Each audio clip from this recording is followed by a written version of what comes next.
Bonjour à toutes et à tous et bienvenue. Merci d'être présents aujourd'hui très nombreux pour cette webconférence dédiée à un sujet essentiel mais parfois sous-estimé dans la stratégie d'entreprise, le document unique d'évaluation des risques professionnels ou plus couramment appelé le DURP. Et on verra aussi le plan de prévention. Je suis ravie de vous accueillir aujourd'hui et j'espère que cette session vous apportera toutes les clés pour comprendre vos obligations, structurer votre démarche de prévention et éviter les erreurs les plus fréquentes. Pour me présenter rapidement, je suis Élodie Deliste.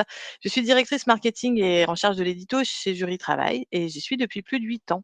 Aujourd'hui, j'ai le plaisir d'être accompagnée par Kevin. Bonjour Kevin.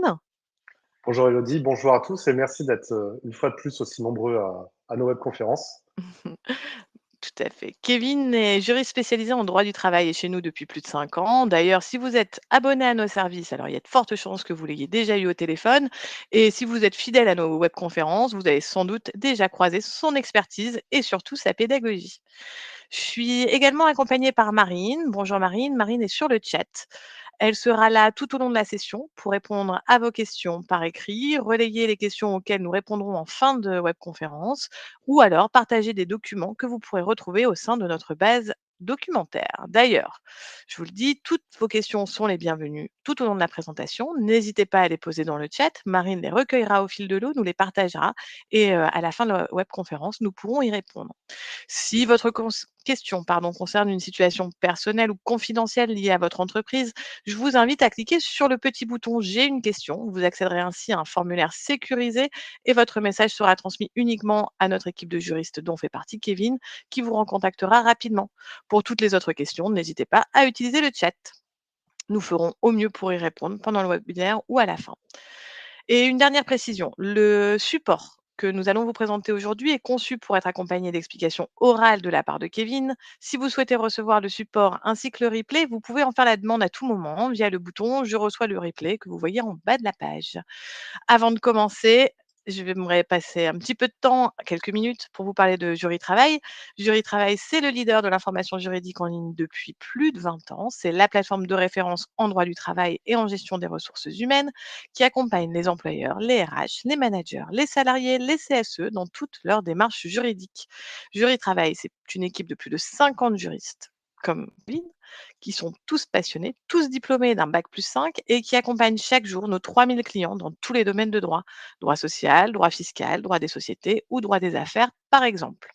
Nous proposons 2 formules d'abonnement qui sont adaptées à vos besoins. Quel que soit l'abonnement choisi, vous avez accès à l'intégralité de notre base documentaire, y compris les dossiers et les affichages que nous allons aborder aujourd'hui.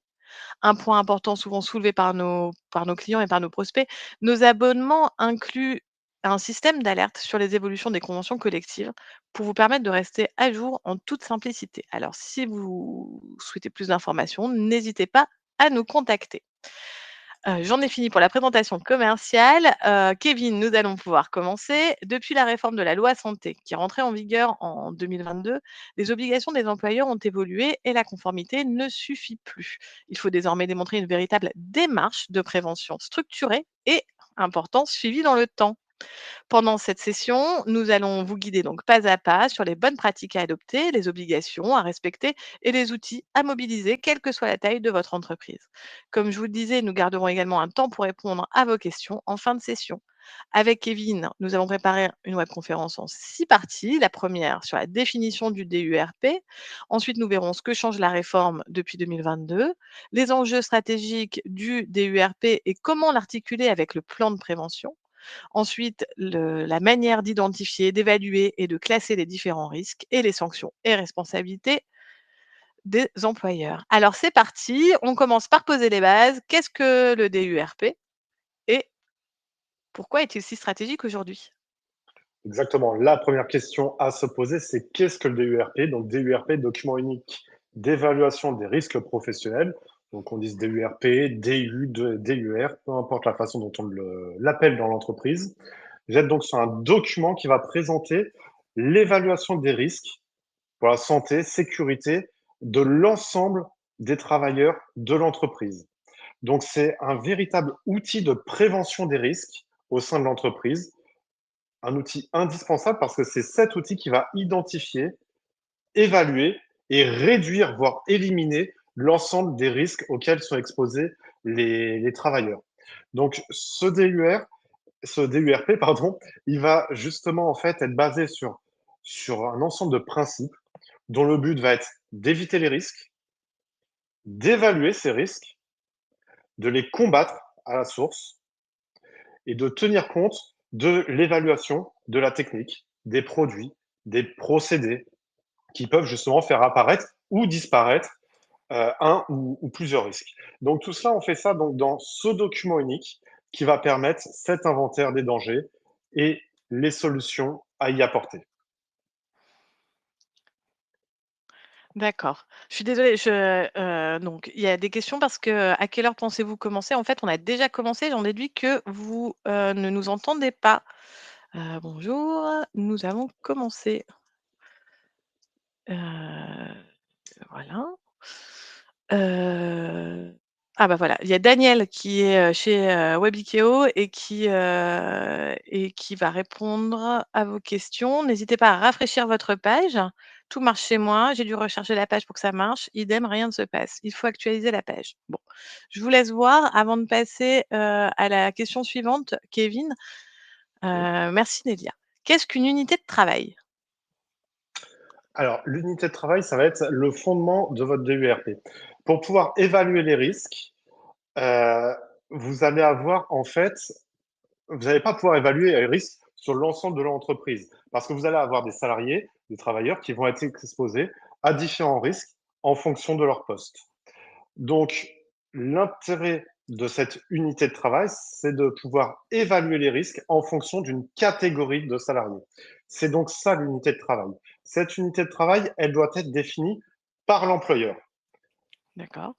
qui est responsable, et ça on verra tout à l'heure, c'est lui qui élabore ce DURP.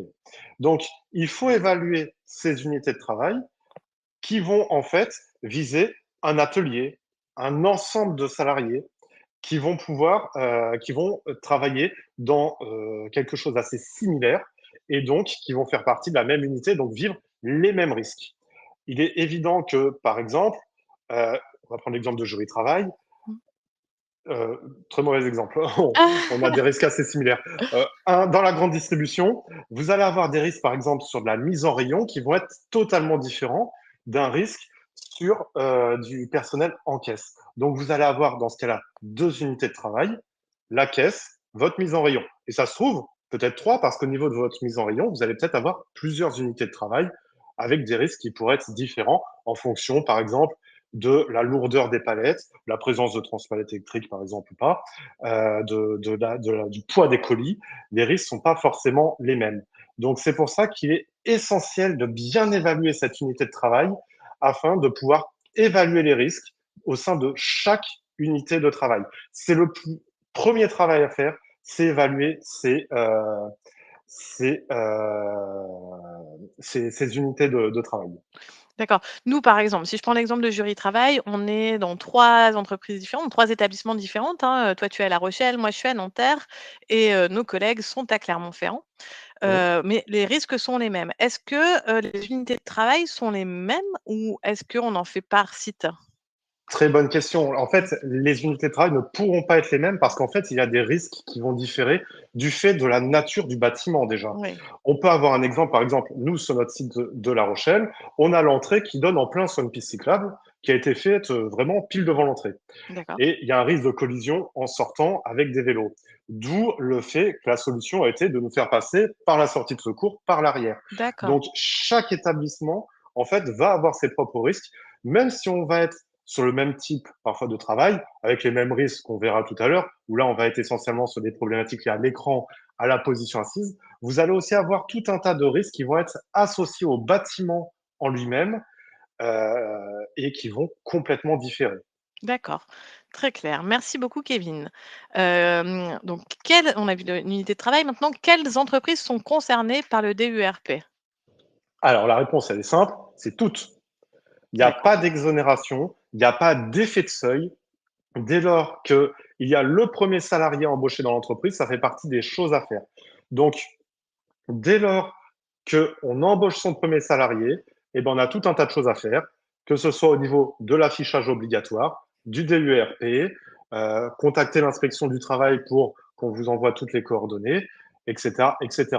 En cas de besoin, vous pouvez faire un bilan de mise en conformité sur notre site. Hein, vous tapez dans Google bilan de mise en conformité Jury Travail et justement, en fonction du nombre de salariés, ça vous dira les choses obligatoires à faire. Mmh. Et le DURP en fait partie. Donc, dès le premier salarié, il le faut. D'accord. Marine, si tu veux bien mettre le lien, vers le bilan de mise en conformité dans le chat, effectivement, ça peut être intéressant parce qu'à partir du premier salarié, ouais, il y a le DURP, des affichages obligatoires aussi à indiquer au sein de l'entreprise. Exactement. Alors, Marine, au cas où tu ne le trouves pas, je l'ai toujours de côté pour mes Ouais, clients. Donc, je voilà, vous le mets super. en lien. Merci beaucoup. Hem, ensuite, la question suivante: qui participe à son élaboration et quel est le rôle de l'employeur? Alors, qui participe à son élaboration? En premier lieu, c'est l'employeur. Et c'est à l'employeur, théoriquement, seul de le réaliser. C'est sa responsabilité et c'est donc à lui d'effectuer, de commencer la réalisation de ce DURP. Le CSE n'est pas inutile face à tout cela. Hein. C'est pas le CSE qui l'élabore, mais par contre, il va forcément apporter sa contribution sur plusieurs points. Le premier point, c'est que l'employeur qui va élaborer le DURP, c'est pas obligatoire, mais c'est toujours mieux de le faire avec l'assistance du CSE. N'oublions pas que le CSE, il a récupéré les prérogatives santé, sécurité au travail. Eh oui. Il peut y avoir une commission à part, hein, mais dans tous les cas, le CSE a récupéré ses prérogatives. Donc, il est toujours mieux déjà de le faire avec un ou plusieurs membres du CSE. Ça permet déjà de s'assurer qu'il y a un dialogue correct avec le CSE. Ça permet également, quelque chose qui est souvent oublié, de pouvoir faire le tour de l'entreprise à plusieurs. Faire le tour de l'entreprise seul, en tant qu'employeur, surtout quand on n'a pas forcément une connaissance exacte des postes. Et les salariés présents sur les postes n'ont pas forcément osé dire certaines choses ou se plaindre de certaines choses. Donc le mieux, c'est toujours de le faire avec des membres du CSE pour éviter que des choses échappent. Il ne faut pas oublier, et ça on en parlera tout à l'heure, que la responsabilité de l'employeur peut être engagée derrière s'il y a des choses qui sont mal faites. Donc, premier point, le CSE peut venir accompagner l'employeur pour l'élaboration de ces DURP. Mmh. Ensuite, il y a aussi un point supplémentaire qui va être important, qui est lié à la loi de 2021. En effet, depuis la loi du 2 août 2021, vous avez une consultation du CSE au niveau de ce DURP. Et cette consultation se fait tant sur l'élaboration de ce DURP que sur ses mises à jour. Donc, cette consultation qui n'était pas obligatoire auparavant, désormais l'est. Donc, sur ce deuxième point, vous allez avoir l'intervention du CSE. Donc, l'employeur le fait.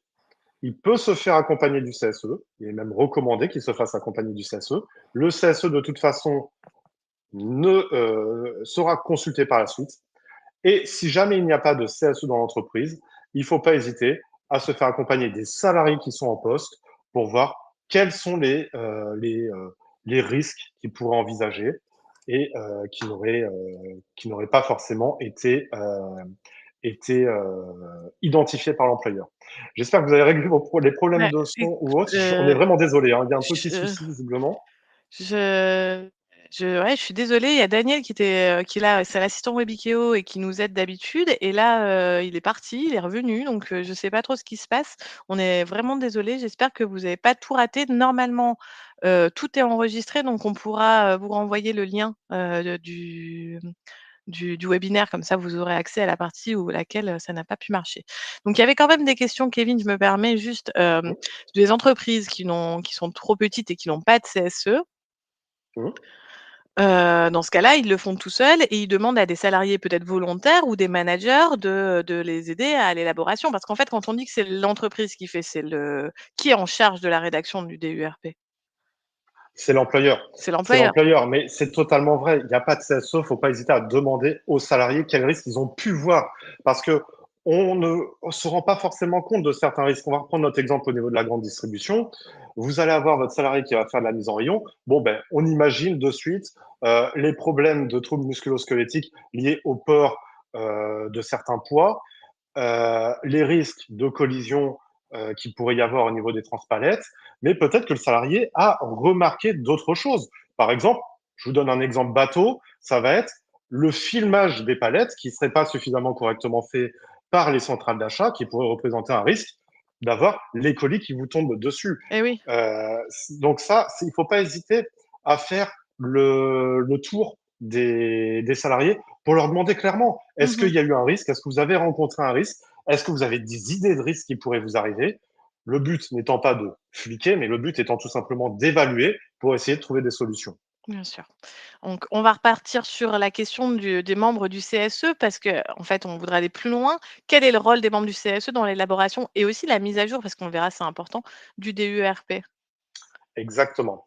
Donc, le rôle du CSE, il est fondamental, à mon sens, même s'il n'est pas aussi fondamental que ça au niveau de la loi. Parce que c'est vrai que vous allez avoir essentiellement cette consultation. Donc, le CSE, il a ce rôle d'accompagnement de l'employeur au niveau de l'élaboration de ces risques. Ensuite, il va apporter sa contribution liée à sa mission de santé, sécurité et conditions de travail. D'accord. Donc, dans les entreprises de plus de 50 salariés, vous allez avoir, en plus de cette consultation, l'établissement d'un rapport annuel sur la situation générale de la santé, sécurité et conditions de travail. Ça fait partie des consultations que vous allez avoir de, que vous allez avoir au cours de l'année. Donc, vous avez ce document qui va être remis au CSE. Le but de ce document, de ce rapport annuel, étant de prioriser les actions. Il n'est pas possible toujours de tout faire en même temps. Donc, le but, ça va être surtout de prioriser les actions afin de pouvoir limiter au maximum les risques les plus importants et les limiter, voire les éliminer. Alors, ce n'est pas toujours possible de les éliminer, hein. Oui. Il faut au moins les limiter. Donc, son rôle principal dans les entreprises de plus de 50 salariés, ça va être l'établissement de ce rapport annuel en plus de la consultation sur le DURP. Le DUERP, ouais. Donc, vous avez ça, qui va être fondamental. En plus de tout cela, vous avez la mise à jour du DURP. Effectivement, ce DURP doit être mis à jour régulièrement. Alors, je crois qu'on verra tout à l'heure, mais au moins une fois par an dans les entreprises de moins de 11 salariés ou à chaque apparition ou modification d'un risque dans les entreprises de plus de 11. Et donc, dans ce cas-là, à chaque fois que vous allez avoir euh, cette mise à jour, eh ben, vous allez avoir ce travail conjoint qui va réapparaître. Donc, c'est pour ça que le CSE doit être associé à cette élaboration et à ces mises à jour tout au long de la vie de ce DURP et D'accord. pas seulement de temps en temps. J'insiste énormément parce que il ne faut pas oublier un point essentiel, c'est la modification de l'obligation de l'employeur. Il a été, pendant très longtemps, l'employeur est responsable de la sécurité des salariés. Pendant très longtemps, on a été sur une obligation dite de résultat. Ça veut dire que s'il y a un problème qui est arrivé, l'employeur était responsable. C'est comme quand vous amenez votre voiture chez un garagiste, vous avez une obligation de résultat, le garagiste doit vous réparer le véhicule. Mmh. Point. S'il ne le répare pas, c'est qu'il y a un problème. Pour l'employeur, c'était pareil. Il y a eu un revirement de jurisprudence et désormais, on est sur une obligation de moyens renforcés, mais de moyens. C'est-à-dire, l'employeur doit tout faire pour que le risque n'arrive pas. C'est un peu comme le médecin, il doit tout faire pour vous soigner, mais s'il ne peut pas vous soigner, il ne pourra pas faire de miracle. Là, c'est un peu pareil. Mais par contre, on est sur une obligation de moyens dite renforcée. Donc, ça veut dire que le juge, en cas de souci, va être extrêmement vigilant sur toutes les actions qui ont été mises en place par l'employeur pour éviter que le risque arrive. Donc, il est sûr qu'un employeur qui aurait fait ce DURP seul, sans CSE, sans participation d'autres salariés, on pourrait se poser la question du, bah, du, excusez-moi, je ne trouve pas mon, terme, mon mot, mais du sérieux de l'élaboration de ce DURP. C'est pour ça que le CSE, pour moi, est indispensable dans cette élaboration et dans ses mises à jour. Donc, il Consultation participe. récurrente chaque année, hein. Oui, le CSE participe à la création, à la mise à jour, mais quand l'employeur doit faire une mise à jour, est-ce que, il y a une, une consultation à faire à chaque mise à jour du DURP par, l'employeur? Il est mieux parce que vous allez avoir de toute façon vos consultations, pas les récurrentes cette fois-ci, mais vos consultations du CSE, à chaque fois, vous avez une modification dans les conditions générales de travail. D'accord, Donc, l'arrivée d'un nouveau risque va il va toujours être mieux d'avoir cette consultation du CSE dès lors que vous avez l'apparition d'un nouveau risque afin de pouvoir l'identifier, l'évaluer et le limiter, voire le faire disparaître. d'accord. Attention à cette obligation de sécurité de moyens renforcés. Il faut vraiment montrer patte blanche dans ces cas-là. Donc, c'est pour ça que c'est toujours mieux. D'accord. C'était pour répondre à la question de Bérénice. On va pas prendre toutes les questions parce que la dernière fois, il y a 2 semaines avec, Kevin, on a fait une webconférence sur l'embauche d'un salarié étranger que vous pouvez retrouver, à la fois sur Jury Travail, sur YouTube ou sur Webikeo. On a pris des questions comme ça au fur et à mesure et en fait, la webconférence a duré, duré, duré. Donc, j'ai pas envie qu'on fasse pareil. On va essayer de tenir les timings, et passons à la partie 2, ceux qui ah bah non, juste avant, vous parlez, pardon, du dossier que, justement Kevin a participé à rédiger dans l'équipe édito de Jury Travail. C'est un dossier qui va vous expliquer, toutes les thématiques importantes liées au DURP, le formalisme, le contenu, l'évaluation des risques et cetera. Inclus dans ce dossier un modèle qui est directement téléchargeable et à compléter facilement. Vous y trouverez aussi des fiches explicatives pour faire gagner du temps. Marine va vous mettre le lien juste à côté. On a aussi 2 affichages dont on parlait tout à l'heure. Il y a le modèle qui est un format papier que vous allez recevoir directement au sein de votre entreprise. À l'intérieur, il y a une, 60-70 pages sur lesquelles vous pouvez, mettre, l'ensemble des risques que vous avez répertoriés au sein de votre entreprise et l'affichage qui est un document obligatoire permettant à tous les salariés de retrouver, les informations liées au DUERP. Tous ces, modèles, tous ces, affichages vous permettent effectivement de gagner du temps, de la sérénité puisque, voilà, tout est préformaté. Vous n'avez plus qu'à renseigner les informations de votre entreprise et les risques. Maintenant, nous allons pouvoir passer à la partie 2. La partie 2 concerne la réforme et les nouvelles obligations depuis 2022. Kevin, est-ce que tu peux nous faire un petit rappel du contexte réglementaire lié à la loi du 2 août 2021 et les différents décrets d'application, s'il te plaît? Bien sûr. Donc, en premier lieu, il y a ce dont on a parlé, cette histoire avec le CSE. C'est cette loi du 21 août 2021 qui a été complétée par un décret du 18 mars 2022 et qui a instauré cette obligation de consultation du CSE à charge de l'employeur lors de la mise en place du DURP ou de ses mises à jour. Donc, on parle vraiment de consultation.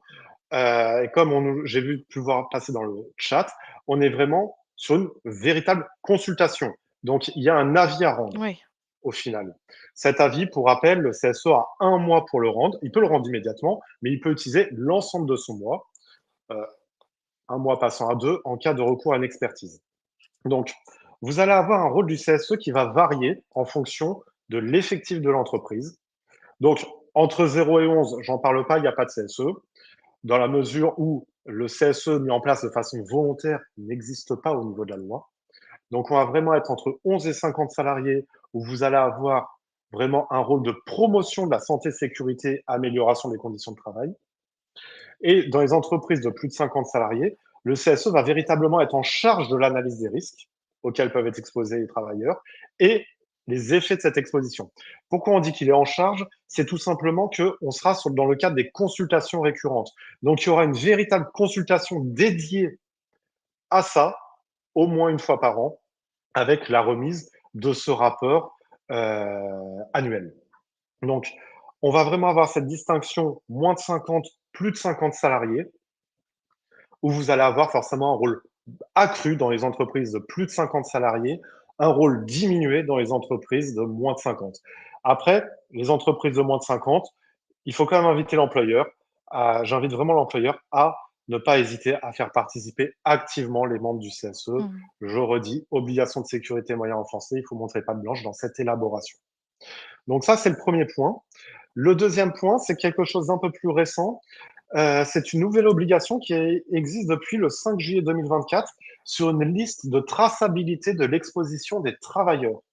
Donc en fait, cette liste, c'est une liste qui doit être actualisée en temps réel et qui va donner des informations sur tous les salariés qui vont être exposés à certaines substances, agents chimiques qui peuvent être cancérogènes, mutagènes ou toxiques vis-à-vis de la reproduction.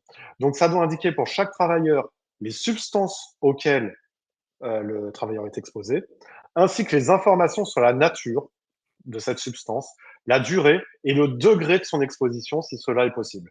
Bon, très souvent, c'est marqué directement sur Sur le papier. sur Ch le L'étiquette? bidon de Ouais. l'étiquette, exactement. Donc, il faut reprendre ces informations et effectuer cette liste. Cette liste, elle doit être tenue à disposition du salarié qui est concerné par ces risques et elle doit être tenue à disposition du CSE qui peut consulter cette liste à tout moment, par contre de façon anonyme. Vous avez forcément des risques d'atteinte au secret médical, on Ah peut oui, voir au niveau de certaines ouais, bien sûr. substances, donc c'est toujours anonyme.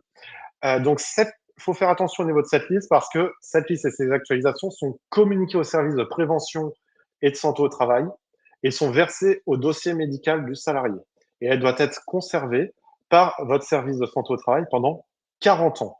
Alors, j'insiste beaucoup sur cette liste parce qu'honnêtement, elle est très, très souvent oubliée dans un certain nombre de secteurs d'activité. Et je pense notamment au secteur de la propreté, avec l'utilisation de certains produits d'entretien, et encore plus au niveau du secteur agricole. Ah oui, Et ça, on le voit très régulièrement, cette liste n'est pas faite. Attention, ça peut coûter cher derrière, parce que là, c'est une atteinte à l'obligation de sécurité oui, bien sûr. quasi automatique. D'accord. Merci beaucoup pour ce rappel. Il y a une question qui revient souvent, hein, c'est, le dépôt obligatoire sur un portail numérique. Donc on a créé un petit sondage pour ceux qui ont l'habitude de venir à nos webcons. Vous savez que, avec Kevin, on aime bien faire ça. J'ouvre un vote, vous allez voir une petite pop-up qui va se mettre, sur votre écran. La question est: le DIRP doit être obligatoirement déposé sur un portail numérique? Vous répondez par vrai ou faux, pas la peine d'utiliser le chat, vous pouvez utiliser directement la petite pop-up et puis pendant ce temps-là, Kevin a le temps de boire un verre, reprendre son souffle et puis répondra à notre question d'ici quelques secondes. Alors, on a déjà pas mal de réponses et il y a une réponse qui semble l'emporter. Effectivement, pour tout ce qui concerne le C2P, le PAPRI Pacte, et le lien avec le DU, on en parlera un peu plus tard pour répondre aux petites questions dans le chat. Je vais pouvoir fermer le sondage puisque là, on a quand même pas mal de réponses. Vous allez voir les résultats apparaître. Il y a 71 des gens qui disent que c'est faux. Alors? Alors, je vous dirais presque que vous avez tous raison parce qu'en théorie, c'est vrai, en pratique, c'est faux. Alors, en théorie, c'est vrai que le DURP doit être dématérialisé et devait être dématérialisé au plus tard au 1er juillet 2023 pour les entreprises de 150 salariés et plus, et au 1er juillet 2024 pour les entreprises de moins de 150 salariés. Donc, le but de cette dématérialisation, en fait, c'était de sécuriser notamment la détention du DURP qui doit être conservé par l'employeur pendant un certain temps, et ça permettait de sécuriser cette conservation au cas où, je ne sais pas, l'entreprise demain, elle est liquidée, quid de ces archives? Oui. Elles sont généralement conservées par le liquidateur judiciaire, mais déjà, il faut retrouver le liquidateur judiciaire et bon, ben, parfois, il y a quand même des pertes. Donc, le but était de permettre le dépôt sur un portail numérique en format dématérialisé pour assurer sa conservation. Sauf que le hic dans tout cela, c'est que ce portail qui devait être mis en place d'ici pour toutes les entreprises d'ici le 1er juillet 2024, bah, à l'heure actuelle, il n'existe pas. Il y a eu des soucis techniques dont on ne sait pas trop ce que c'est, mais en tout état de cause, depuis plus d'un an, même bientôt 2 ans, on nous dit il y a des soucis techniques, on n'en sait pas plus. Mmh. Il n'y a pas eu d'avancée, il n'y a pas eu de communication. Donc, à l'heure actuelle, le projet est dans les cartons. Est-ce qu'il va être abandonné? On n'en a pas la moindre idée. Mais en tout cas, il est prévu par la loi. Donc, à moins de passer une autre loi pour le supprimer, ben, il va falloir mettre en place là. Mais en tout état de cause, à l'heure actuelle, ça n'est pas prêt et ça n'a pas mis en place. Donc, je pourrais habitude de dire, vous pouvez suivre via notre newsletter ou nous suivre sur LinkedIn pour suivre nos actualités. Ou là, de toute façon, si le jour où ce portail sort, on sera les premiers à vous mettre au courant. Mmh. Tout à fait, effectivement. Marine, tu peux remettre d'ailleurs le lien, s'il te plaît, de notre page LinkedIn. Vous êtes déjà, je sais, beaucoup à nous suivre, mais si vous ne l'êtes pas, voilà, inscrivez-vous à notre page. J'ai un deuxième vrai faux, cette fois, c'est sur la conservation du DURP. On entend souvent dire que le DURP doit être conservé pendant une durée de 30 ans. Je vais ouvrir les votes, vous allez voir la même popine que tout à l'heure, vous mettez vrai ou faux. Mais d'ailleurs, Kevin, je crois que tu y as donné la réponse il y a quelques minutes. Je me suis retenu. Hem, ah Et et pour ceux qui se posent la question, l'outil Wara mémorise peut-être, mais ne conserve pas. Ça a justement un lien avec cette question. alors, tac, combien on a de réponses? Une petite centaine. Comme vous êtes plus de 500 connectés, ça me semble peu. Je pense qu'on peut faire mieux. J'attends encore quelques secondes. Hem, voilà. Super. Alors je vais fermer les votes. Hop, la majorité, 61, disent faux et Ben, vous avez raison. effectivement, ouais. Vous avez raison. Alors, 30 ans, je ne sais pas en fait d'où vient cette idée reçue sur 30 ans, mais c'est 40 en réalité. Donc, vous devez avoir une conservation pour une durée de 40 ans. C'est pour ça qu'il faut absolument conserver, tant que ce portail n'existe pas, une version papier et une version numérique. Sait-on jamais, on n'est jamais à l'abri d'un accident. Donc, une version numérique enregistrée dans un cloud et toujours un peu plus sécurisée, la version papier, pour sa consultation simplifiée. Donc, ce doit être conservé pendant 40 ans et c'est tout l'intérêt de cette procédure dématérialisée, c'est de pouvoir conserver et de garantir la conservation pendant une durée longue, un petit peu comme quand on fait le bulletin de paie de façon dématérialisée. Mmh. On doit passer par des sites spécialisés parce qu'ils doivent vous garantir que ce bulletin sera conservé pendant très longtemps, 30 ans de mémoire, je crois. Donc là, c'est 40 ans et il vaut mieux toujours en garder une version papier et une version dématérialisée. Merci beaucoup, Kevin. Est-ce qu'il faut garder les versions précédentes ou est-ce qu'il faut garder que les versions actualisées? Garder, alors normalement, c'est la dernière version qu'il faut, mais aussi les versions précédentes, parce que vous pouvez avoir eu un risque qui s'est déroulé il y a 20 ans et auquel vous aurez besoin de revenir dessus. On peut penser par exemple à avec l'amiante. Ouais, ouais, tout à fait. Patrick, et vous arrivez à relire des données enregistrées numériquement il y a 40 ans? Non, mais on peut numériser des documents d'il y a 40 ans et ça, du coup, on arrive à les relire. Bon, je vais pas commencer à commenter, tous les chats. Sinon, ça va faire comme la dernière fois. Donc je passe à la partie 3 sur les enjeux stratégiques du DUERP et l'articulation avec le plan de prévention. On a déjà eu quelques questions sur le chat. La première question, c'est, pourquoi le DUERP est primordial pour l'entreprise? Pour l'obligation de sécurité de l'employeur en premier lieu. Mmh. Cette obligation de sécurité, comme je vous l'ai dit, ça peut valoir très cher en cas d'accident. Il y a toujours la faute inexcusable. La CPM ne rattrape pas l'employeur dans ces cas-là pour obtenir remboursement des frais. Ça peut coûter très cher et il y a aussi un risque pénal parce que vous avez tout le droit pénal des affaires Eh oui. avec les homicides involontaires, je pense notamment, où le dirigeant de l'entreprise peut être condamné pénalement à des peines de prison en cas d'accident, d'autant plus si le l'ERP n'a pas été fait correctement. Donc ça, le point presque primordial, et c'est pourquoi il a été fait, c'est la responsabilité de l'employeur. Après, on a quand même, en 2025, d'autres soucis liés d'autres soucis qui peuvent se présenter dans l'entreprise et où le DURP peut répondre. Et c'est quelque chose qui est assez important, c'est tout ce qui est QVCT, donc la qualité de vie et conditions de travail, où le DURP vient jouer un rôle important. Forcément, en limitant les risques, vous améliorez la qualité de vie au travail. Vous améliorez l'absentéisme et le turnover liés à la diminution des effets, de certains effets au travail. Je pense notamment à tout ce qui va être problématique de stress et d'anxiété qui peut justement aggraver l'absentéisme, aggraver le turnover dans un certain nombre d'entreprises. Il y a également tous les coûts qui relèvent de cet absentéisme et au recrutement et au turnover. Les coûts de recrutement qui peuvent être assez importants. L'absentéisme qui peut nécessiter des remplacements, qui peut nécessiter des maintiens de salaire.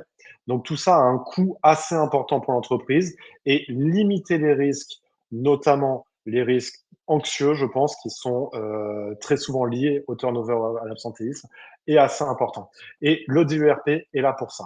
Donc c'est pour ça que ces actions de prévention doivent permettre d'améliorer la QVT et de limiter l'absentéisme et le turnover. C'est le deuxième point fondamental du DURP, qui n'est pas forcément prévu à la base, mais qui en est quand même la conséquence. D'accord, et justement, il y a une question sur la prévention, c'est notre, point suivant. Le DURP, c'est pas le plan de prévention. Quelles sont les différences? Alors, le plan de prévention, alors on verra plusieurs plans de prévention, mais là, le plan de prévention qu'on évoque, c'est pas le plan de prévention qui accompagne le DURP. D'accord, On parle en fait et ça on évoquera ça tout à l'heure, on parle vraiment du plan de prévention qui est lié lorsque vous avez des travailleurs d'une autre société qui sont chez vous ou vos travailleurs qui sont dans une autre société. Donc en fait, quand vous êtes dans un même lieu de travail et que vous avez des travailleurs de plusieurs entreprises, l'ensemble des employeurs doivent coopérer pour mettre en œuvre des dispositions relatives à la santé et sécurité. OK. Donc, pour ça, il faut faire une inspection commune du lieu de travail et des installations pour pouvoir faire le tour, là aussi, des risques. Ça va être des risques qui résultent notamment de l'interférence entre les activités, l'installation matérielle. Vous allez avoir, par exemple, je dis n'importe quoi, hein, dans une centrale nucléaire, vous êtes une entreprise qui est intervenir dans une centrale nucléaire, vous pouvez avoir l'interférence des activités de la centrale nucléaire qui peut avoir des impacts sur votre activité que vous allez faire dans cette centrale nucléaire. Donc, dès lors que vous allez avoir, sur une période de 12 mois, 400 heures de travail dans, dans cette entreprise extérieure, vous devez avoir ce plan de prévention mis en place. D'accord. Vous aurez ce plan de prévention également lorsque vous êtes sur des travaux dangereux, là aussi dans un lieu commun. Ce sont des travaux qui sont listés par un arrêté du 19 mars 93. Je ne vais pas forcément rentrer dans le détail. Vous pouvez retrouver cet arrêté du 19 mars 1993 sur Google pour vérifier. Pas forcément quelque chose qu'on voit très souvent, mais on préfère en parler au cas où on vous parlait de plan de prévention. C'est ce fameux plan quand vous êtes sur des entreprises extérieures. D'accord. Et alors on en a parlé aussi tout à l'heure, comment articuler, le DURP avec des actions concrètes? C'est là où on va Alors, la parler du cas première chose, pratique. exactement. La première chose, c'est de le faire sérieusement. On a parfois beaucoup de DERP qui ne sont pas faits suffisamment sérieusement, pas avec l'accompagnement qu'il faudrait. Alors, c'est pas forcément de la faute de l'employeur, hein, c'est qu'il fait ça souvent seul. Et donc là, dans ce cas-là, on n'a pas un DERP qui est bon. Alors, quand je parle d'employeur ou service RH, qui parfois, en étant sous l'eau, il faut le faire, on oublie des choses. Il n'y a pas forcément de volonté de mal faire, mais il y a des oublis. Mmh. Donc, il faut vraiment faire ça en étant accompagné pour aller le plus loin possible. Et ensuite, une fois qu'on l'a fait, eh ben, il ne faut pas oublier la suite du DURP, c'est-à-dire mettre des choses en place pour réduire ou éliminer le risque. Et donc ça, c'est ce qu'on verra tout à l'heure, parce que ça passe notamment par ce fameux Papri Pact. Alors voyons, on va passer à la quatrième partie. On voit bien toutes vos questions, hein. Kevin, les a bien en tête et puis, à la fin de la webconférence, comme je disais tout à l'heure, on pourra y répondre. Sur la question de qui rédige le DURP, on y a déjà un peu répondu tout à l'heure, hein. Ça peut être le service RH ou, une personne en charge des risques de l'entreprise. C'est ça, c'est l'employeur légalement qui est responsable. Voilà, Après, il délègue forcément dans beaucoup d'entreprises, il y a toujours de la délégation, service RH, un service qui va s'occuper uniquement des risques, peu importe. oui, Mais en tout état de cause, la responsabilité reposera toujours sur le dirigeant oui. et leur Alors, entreprise. la quatrième partie, c'est identifier, évaluer et classer les risques. Donc on va voir ensemble quels risques doivent être mentionnés. On a un peu vu tout à l'heure, mais là, on va aller beaucoup plus dans le détail. Dis-nous tout. Alors, les risques, c'est impossible de vous faire une liste parce Oui. qu'ils sont illimités. Donc, il y a tout un tas d'exemples qui peuvent exister. Alors là, dans le chat, je vous mets par exemple un lien vers une de nos actualités. Si vous nous regardez en replay ou autre, pour le retrouver, c'est très simple, hein. Vous tapez dans Google site jurytravail.com et vous tapez exemple document unique et vous l'aurez. Donc, site jurytravail.com, c'est pour faire une recherche Google uniquement chez nous. N'hésitez pas à le faire pour d'autres choses, hein, au moins vous êtes sûr de tomber sur des choses à jour. Et vous rajoutez ensuite exemple document unique et vous aurez tout un tas d'exemples de risques qui sont presque illimités. Vous allez avoir, pour exemple, hein, tout ce qui va être les risques liés à la manutention, on va trouver ça dans le bâtiment, dans le commerce. Vous allez avoir tout ce qui est risque au niveau des vibrations. On n'y pense pas forcément. Dans le domaine maritime, les bateaux vibrent énormément, ou d'ailleurs pas forcément dans le domaine maritime. Vous allez avoir ensuite des impacts, notamment au niveau d'eau.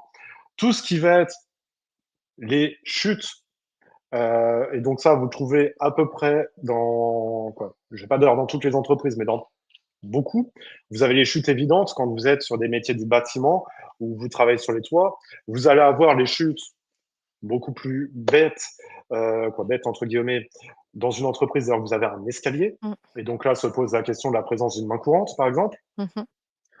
Alors, tout ce qui est chute, hein, c'est la deuxième cause d'accident mortel. Hein, donc c'est Ah ouais. à prendre au sérieux. Vous avez tout ce qui est bruit.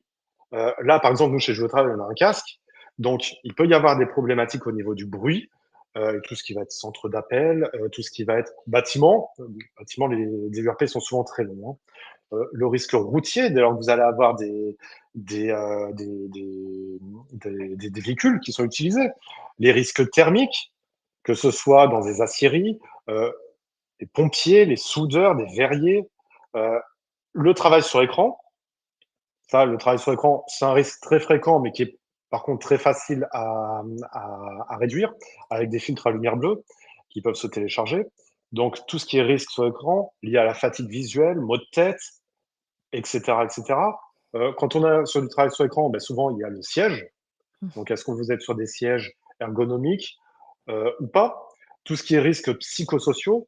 Donc là, ça va être très souvent dès lors que vous allez avoir un contact avec la clientèle, que ce soit dans des commerces, que ce soit dans des services après-vente, euh, etc., etc., où là, vous allez avoir énormément de risques psychosociaux qui peuvent être présents, les agents chimiques, les contraintes posturales, le travail de nuit, les équipes successives, les pandémies. Pendant quelques temps, ça a été pas mal à la mode et les URP devaient tous être mis à jour lors de la pandémie de la Covid-19. Pandémies qui peuvent se reproduire. Par exemple, on va avoir des problématiques liées au chikungunya Dans dans les les pays, outre-mer. oui, tout à fait. Donc, vous avez des risques pandémiques qui vont être systématiques, qui vont être importants dans un certain nombre de lieux de travail. Donc, tous ces risques, là, on en a fait, je vous ai donné une dizaine d'exemples, mais vous voyez qu'il y en a énormément et vous voyez bien l'intérêt de faire le tour à plusieurs. Et notamment, les salariés sur place peuvent s'en rendre compte. Donc, il ne faut pas hésiter à faire le tour pour identifier tous ces risques et ensuite pouvoir les limiter. Oui, tout à fait. Pierre, vous avez raison sur les RPS, ce n'est pas que le cas du contact avec du public. Juste Kevin donne des exemples et effectivement, le RPS peut aussi avoir lieu quand on est en contact avec le public. On va passer à un autre, vrai faux qui est cette fois, sur le risque à faible probabilité qui doit toujours être pris en compte.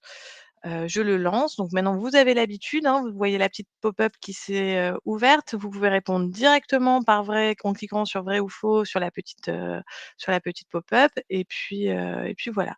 Kevin, est-ce que tu as le temps, de prendre une question là? Bien sûr, bien sûr. Est-ce que le risque pandémique lié au Covid, par exemple, doit toujours être mentionné dans le DURP aujourd'hui?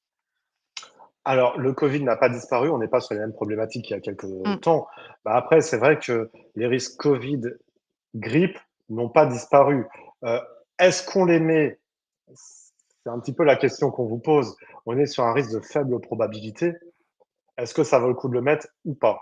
C'est la question à se poser. Après, vous pouvez avoir des salariés qui peuvent souffrir de maladies chroniques, qui peuvent avoir certaines comorbidités. qui pourrait entraîner un risque accru. Très bien. Alors pour avoir la réponse à cette question, je vais fermer les votes. Il y a une grosse, grosse, grosse majorité pour le vrai, 95 dit vrai. Eh ben, c'est vrai parce qu'un risque à faible probabilité, la probabilité, elle a beau être faible, Elle c'est comme existe gagner au pas. loto. Il y a assez peu de chances de gagner au loto, mais il y en a souvent qui gagnent. Donc là, c'est pareil. On peut prendre, nous, notre site sur La Rochelle. On a une terrasse. Ils ont fait une terrasse en bois, ce qui a surélevé un petit peu.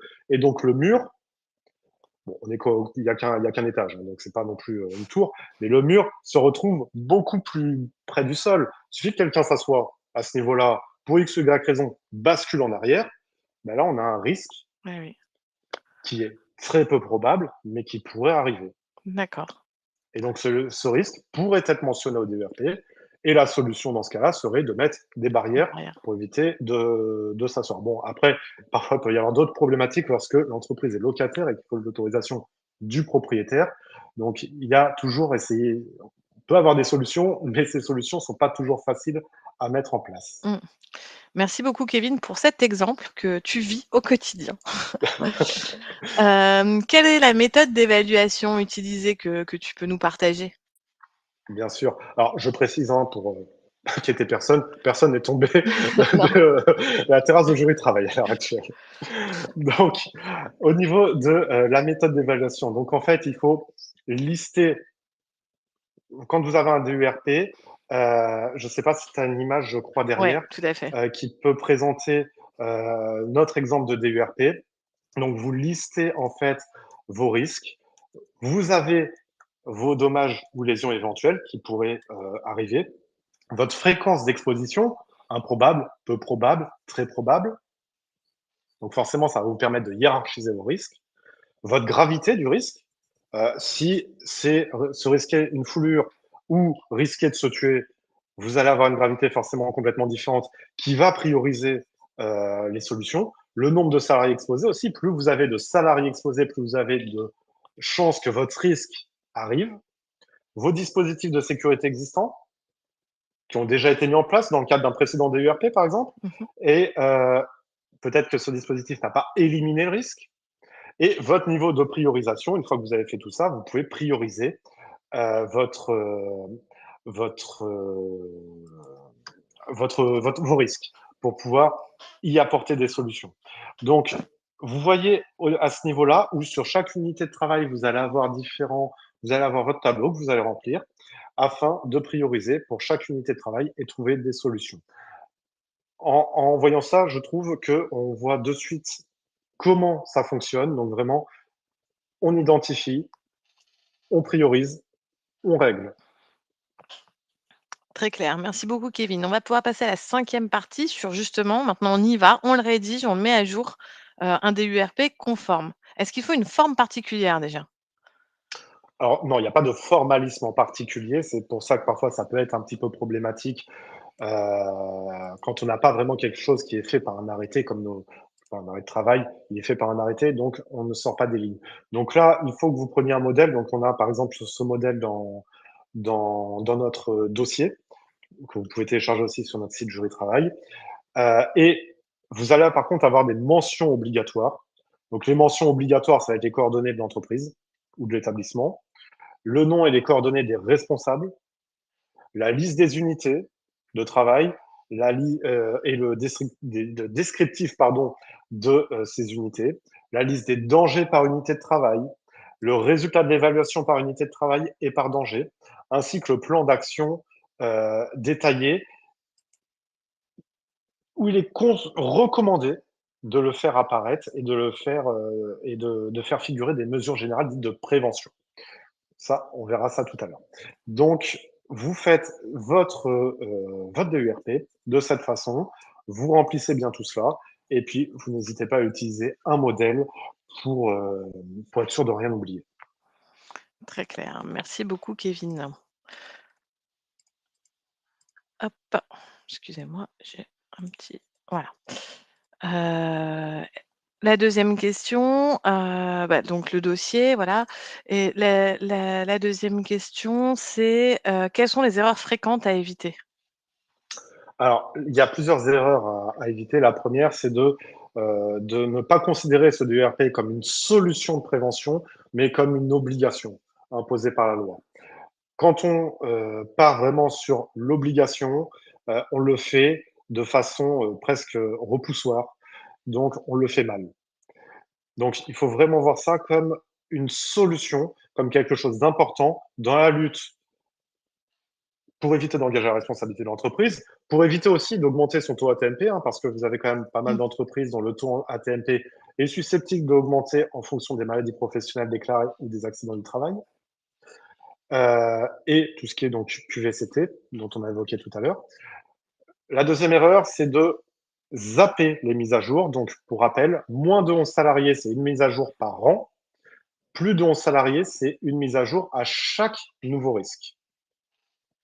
Après, je vous dirais presque, même moins de 11 salariés, il ne faut pas hésiter à faire une mise à jour dès Oui. lors que vous avez un nouveau risque qui est susceptible d'apparaître, hein. C'est pas interdit et c'est même mieux parce que c'est aussi le risque parfois d'oublier, hein.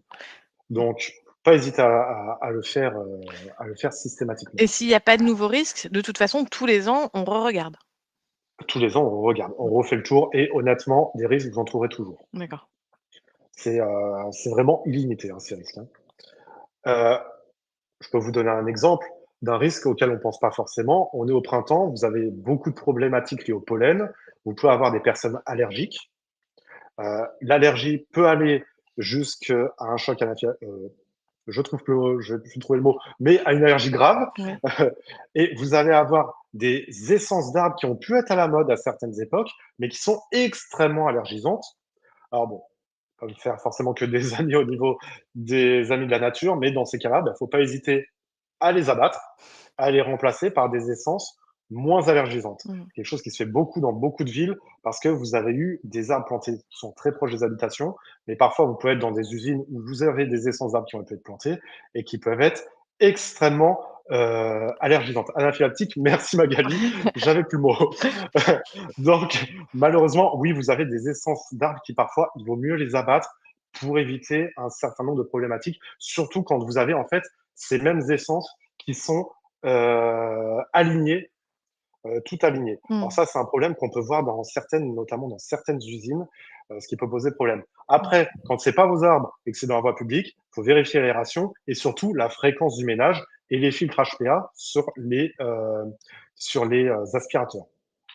Donc, il faut vraiment identifier le risque de manière complète et de bien faire le tour. C'est pour ça qu'il faut impliquer les salariés dans le processus. Mmh. Quand on n'implique pas les salariés dans le CSE dans le processus, je vous dirais même presque les salariés et le CSE. Alors, le CSE d'abord pour éviter tout délit d'entrave, parfois, et les salariés par la suite. Il faut vraiment le faire au niveau de façon accompagnée pour penser à tout. Et dernier point, erreur, je vous dirais pas fréquente, mais qui arrive, c'est de faire son DERP en oubliant les solutions, qu'on verra tout à l'heure. Mmh. Sur les sanctions, Mathilde, on en parle bientôt, c'est la sixième partie. On a encore une ou 2 questions à traiter dans celle-ci. Quand et comment le mettre à jour? Alors, quand et comment le mettre à jour? Donc, comme je vous ai dit tout à l'heure, moins de 11 au moins une fois par an, Mmh. plus de 11 à l'apparition de chaque nouveau risque. Et sincèrement, même moins de 11, faites-le systématiquement parce qu'il y a beaucoup, beaucoup d'oublis après. Euh, vous changez une machine dans une entreprise de moins de 11, et puis ben, l'étape annuelle, vous l'oubliez. Ça va être problématique. Donc, faut pas hésiter. Euh, Quand on est à moins de 11, certes, c'est une fois par an, mais il faut que garantir un niveau équivalent de protection et de sécurité. Donc, dès lors qu'il y a un nouveau risque qui apparaît, on le rajoute. Très bien. Et alors, une fois qu'on a fini, à qui le communique-t-on? Alors, sans une communication directe, il doit déjà être tenu à disposition de tous les travailleurs et anciens travailleurs et tous les prestataires qui ont pu intervenir sur le site. Vous pouvez avoir un sous-traitant qui vient faire du ménage, par exemple, dans votre entreprise. Si vous aviez des problématiques d'amiante, fut une époque, qui étaient mentionnées, il peut y avoir des nécessités de s'informer. Donc, il est tenu à disposition de tous les travailleurs et anciens travailleurs. Il est également tenu à disposition du CSE et sur demande du médecin du travail, de l'inspecteur du travail. des agents de la CARSAT et des organismes professionnels de chaque branche d'activité. Par exemple, dans le bâtiment, vous avez l'OPP-BTP qui doit avoir accès sur simple demande au DURP. Donc, vous avez cette mise à disposition sur demande, vous ne l'envoyez pas, vous laissez juste à disposition sur demande, et ce, pour une durée de 40 ans. Donc, c'est pour ça que chaque mise à jour, soit vous gardez votre même document, ou autrement, vous faites un nouveau document. Ouais, mage le Euh, 13 mai, quoi. c'est ça. Et vous reprenez, vous pouvez faire, même reprendre l'ancien document et rajouter dans un nouveau document que vous archivez, etc., etc. Parce que Mmh. si vous gardez ça dans un seul document, bon, sauf envie d'avoir un Un document qui serait local, énorme, ouais, c'est allez-y. ça. Dans la mesure où c'est pas forcément dématérialisé, vous risquez d'arriver au bout de la page et de toute façon de devoir en refaire un. Ouais. Donc, il doit pas être envoyé. C'est pour alléger probablement les services qui, de toute façon, ne le liraient pas forcément. Donc, vous le tenez à disposition uniquement. C'est vraiment voilà, si, l'inspection du travail ou le médecin du travail en a besoin ou un salarié, il peut aller le consulter et donc il le consulte, directement, par exemple, sur le poste du RH ou le RH, lui, peut l'envoyer au salarié? Comment ça se Peu passe? importe. Peu importe, OK. J'ai pour habitude de dire, on le voit souvent au niveau, non pas du DURP, mais de la BDESE. Ouais, Il vaut mieux avoir un accès simple et sans encadrement. d'accord. Donc, le poste du DRH, si vous avez le DRH à côté, Oui. c'est limitatif. Donc, il ne faut pas forcément l'envoyer aux salariés, d'autant plus si vous avez des informations confidentielles qui peuvent parfois être dedans, notamment si vous avez certains produits utilisés et que vous ne voudriez pas de fuite, il ne vaut pas l'envoyer et le laisser à disposition. Mais vous allez avoir un poste, par exemple, où on pourrait le consulter sur demande, mais il vaut mieux par contre le consulter seul. Mmh. Et Très bien. donc, il n'y a pas d'obligation de donner des copies, hein. Oui, oui, très bien. Merci beaucoup Kevin. On va passer à la dernière partie sur les sanctions, les responsabilités de l'employeur. La première question, c'est un vrai faux et c'est le dernier vrai faux, pour aujourd'hui. La négligence de l'employeur est-il un facteur, aggravant en cas d'accident? Donc là, vous pouvez répondre par oui ou par non. Est-ce que ça marche? Oui, ça y est, j'ai des réponses. On a bientôt terminé, hein, il nous reste 2 questions, après celle-ci. Hem, donc si vous devez y aller comme Marie-Élisabeth, eh bien, merci d'être venue et puis, à bientôt j'espère. Je vais revenir sur le sondage et terminer les votes. Gros, gros, gros succès du vrai sur, la négligence est un facteur aggravant en cas d'accident. Kevin? Totalement. Oui. Là, un DURP mal fait, c'est les sanctions aggravantes. On n'est pas sur une aggravation au sens du droit, hein, mais en Oui. tout cas, l'employeur risque de prendre beaucoup plus cher derrière au niveau du tribunal. Et attention à l'obligation de sécurité et au droit pénal des affaires sur les blessures ou les homicides involontaires. Ça peut mener en prison lorsqu'on ne prend pas ça avec suffisamment de sérieux. Mmh. Même si les affaires sont fort heureusement rares, Oui. j'en vois beaucoup au niveau du secteur du bâtiment, où on a ce genre de problème. Mmh. Tout à fait. Alors, quelles sont les sanctions, en cas de contrôle? Alors, en cas de contrôle, l'absence de DERP, c'est une contravention de cinquième classe, D'accord. c'est-à-dire 1500 euros, pouvant être portée à 3000 euros en cas de récidive. Donc, on est sur des amendes qui sont prévues pour des personnes physiques. Dès lors qu'on est sur une personne morale, c'est toujours la même chose. Euh, on est sur une amende multipliée par 5, c'est-à-dire 7500 euros pour l'entreprise, 15 000 euros en cas de récidive. Si jamais un salarié estime que l'absence de DERP lui a porté préjudice, vous avez aussi des risques de dommages-intérêts. Le préjudice, en cas d'accident, il pourrait être démontré. Et j'ai pour habitude de dire aussi, attention, parce que devant un juge, avoir un DERP mal fait, ça peut être considéré comme une preuve de mauvaise foi. Mmh. Et la mauvaise foi devant un juge, généralement, vient aggraver la sanction. Très clair, merci beaucoup et la dernière question, c'est, bah, qu'est-ce qu'on fait après l'élaboration? Alors, une fois que l'élaboration est faite, on va là aussi distinguer entre les entreprises de moins de 50 ou de plus de 50 salariés. Alors, quand je parlais de 11, c'est 11 salariés, hein. Donc, moins de 50 salariés, vous allez avoir au niveau de votre document unique, des risques, directement les actions de prévention à mettre en place. Donc, vous n'êtes pas sur un document à part. Au sein de votre DURP, vous mettez vos solutions. Par exemple, on a notre écran risque lumière bleue, solution, filtre à lumière bleue. Mmh. L'escalier risque de chute, solution, la main courante. Euh, donc, c'est moins de 50 salariés, on inscrit directement la solution dans le DURP. Et cette liste est présentée au CSE. Mmh. Très En même clair. temps que tout le reste, hein. Ouais, ouais. Et donc, dès lors qu'on va être à plus de 50 salariés, Ouais. là, on va partir dans ce qu'on appelle le paprika. Pas pris Pardon, le papripact. Pardon. On va faire des webs avec des cours de cuisine bientôt à faire bientôt. une web, ouais, exactement. Donc, au niveau du papripact, donc le papripact, c'est le programme annuel de prévention des risques professionnels et d'amélioration des conditions de travail. Donc là, c'est un peu le même principe, sauf que c'est un document à part. Donc, en fait, dans votre papripact, vous allez mettre euh, les mesures de prévention qui découlent de votre DURP. Et donc, vous identifiez les ressources de l'entreprise à mobiliser, ainsi qu'un véritable calendrier de mise en œuvre.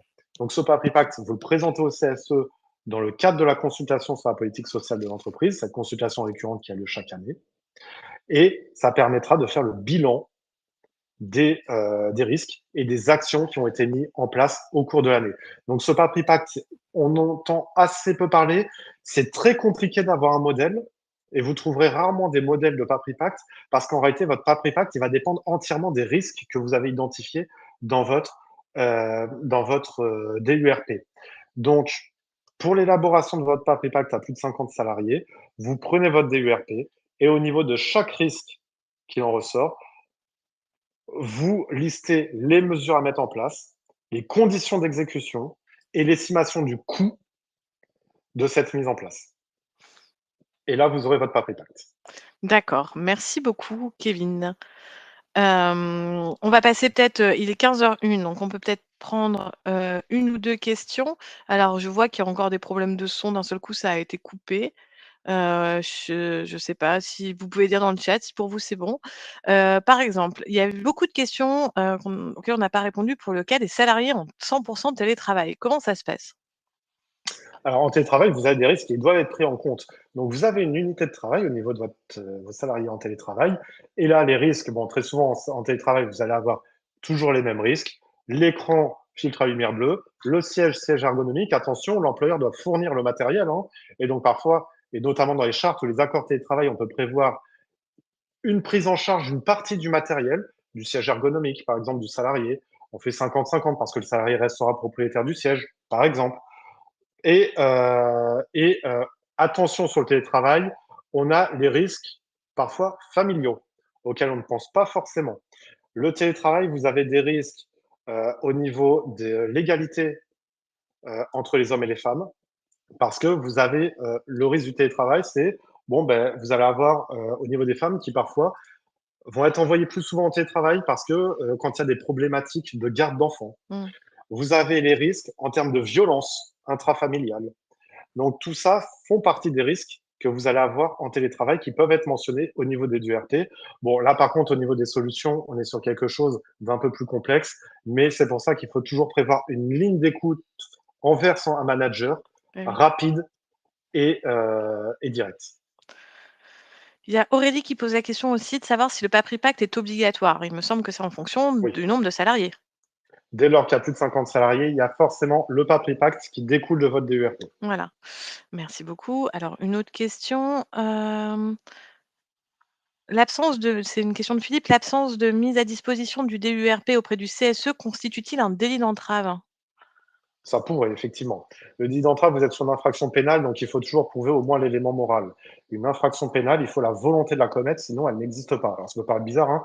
Vous êtes sur un homicide involontaire, vous tuez quelqu'un en voiture, vous n'avez pas voulu tuer. Par contre, vous avez voulu ne pas respecter des règles de sécurité ou rouler trop vite. Donc, il faut l'élément moral. Alors, ça peut constituer un délit d'entrave, mais à condition que l'ensemble des éléments de l'infraction soient démontrés. En règle générale, c'est un délit d'entrave. Merci. Est-ce que dans le DURP, il faut indiquer le nombre de salariés exposés au risque? Oui. Oui. C'est comme ça, en fait, après vous pourrez trier et filtrer, sur les risques les plus importants. Alors une dernière question peut-être de Anaïs. Nous avons plusieurs sites, nous avons fait le choix de faire un seul fichier en cochant les agences concernées par le risque. Sommes-nous conformes? Alors, il vous faut de toute façon un DERP au niveau de l'entreprise. Vous aurez des unités de travail qui seront différentes.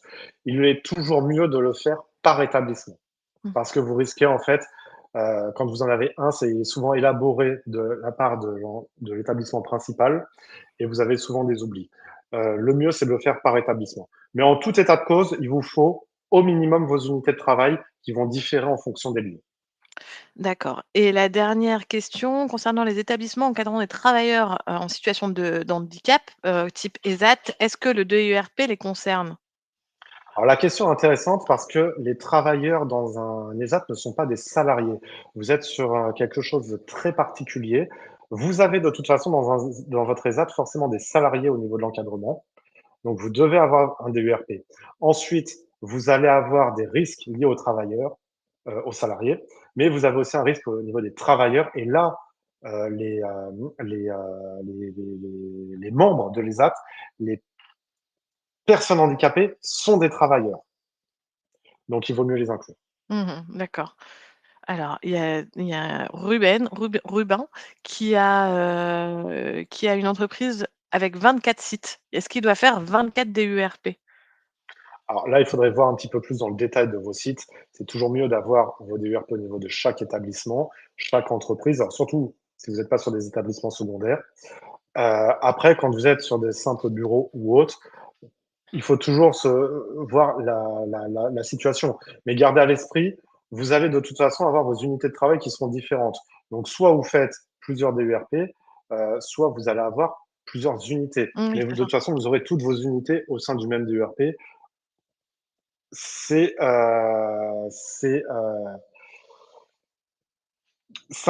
va dépendre. C'est assez compliqué de répondre parce que on entrerait en plus un petit peu dans du conseil, mais vous allez avoir des difficultés. Si vous arrivez à le faire correctement avec vos managers sur place, de bien le faire, pourquoi pas. On va s'arrêter là, il est déjà 15h06. Merci beaucoup Kevin, merci à tous d'avoir participé. Je vous ai mis, en dernière slide les prochaines webconférences. Il en reste 3 avant l'été. Le 27 mai, il y a une webconférence sur l'inspection du travail. Ce que les employeurs doivent vraiment savoir. Il y a une webconférence le 19 juin sur l'abandon de poste et les absences injustifiées et puis enfin début juillet sur la procédure de licenciement pour inaptitude. Merci beaucoup. Merci Kevin, pour, cette Merci à toi. webconférence encore très intéressante. J'ai encore appris beaucoup de choses. Merci à tous d'être venus encore aussi nombreux. Ça fait vraiment, vraiment plaisir de voir à chaque fois autant de personnes, autant d'engouement pour nos webconférences. N'hésitez pas à vous inscrire pour les prochaines, à nous laisser un avis et puis, à bientôt, Et à sur bientôt à tous, hein. jeuxtravail.com. À bientôt, Et puis, à il n'y a tous. pas de souci habituellement de son, ça se passera beaucoup mieux la prochaine Ouais, fois. je sais pas ce qui s'est passé. Merci beaucoup et bonne journée. Merci. Au revoir.